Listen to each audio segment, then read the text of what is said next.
Bank কার্যক্রম পরিচালনায় রাজনৈতিক নিয়োগ ও হস্তক্ষেপ বন্ধ করা হয়েছে। এটিকে পারিবারিক প্রভাবমুক্ত করার জন্য আইনের প্রয়োজনীয় সংশোধন করা হয়েছে। এটা একটা বিশাল স্টেপ মাননীয় স্পিকার। একটি রাজনৈতিক দলের পক্ষে এই ধরনের স্টেপ অনেক বড় স্টেপ। ব্যাংকিং খাতে আন্তর্জাতিক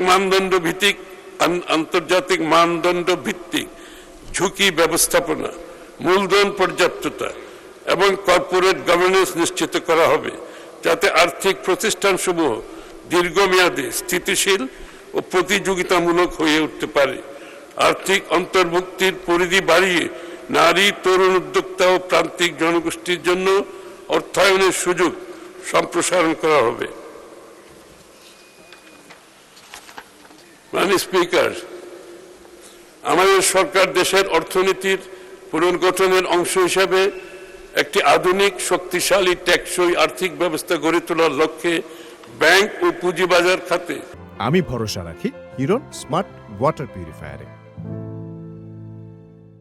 কাঠামোগত সংস্কার বাস্তবায়ন করতে বদ্ধপরিকর। আমরা ঋণ নির্ভর বিনিয়োগকে ইকুইটিতে রূপান্তর করেছি। আমাদের লক্ষ্য বর্তমান ঋণ ভিত্তিক অর্থনীতি থেকে দূরে সরে এসে বিনিয়োগ ভিত্তিক অর্থনীতি গড়ে তোলা।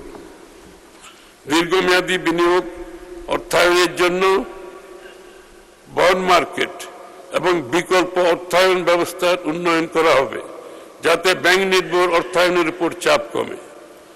Corporate bond, mutual fund, green bond, সুকুক এবং অন্যান্য দীর্ঘমেয়াদী বিনিয়োগ উপকরণের উন্নয়ন কাজ চলমান আছে। মাননীয় স্পিকার, দীর্ঘমেয়াদী অর্থায়নের বিকল্প উৎস গড়ে তুলতে কর্পোরেট বন্ড মার্কেট সম্প্রসারণ, স্থানীয় সরকার ও নগর অবকাঠামো উন্নয়নে পৌর বন্ড, মিউনিসিপ্যাল বন্ড ইস্যুর কাঠামো প্রণয়ন করা হচ্ছে।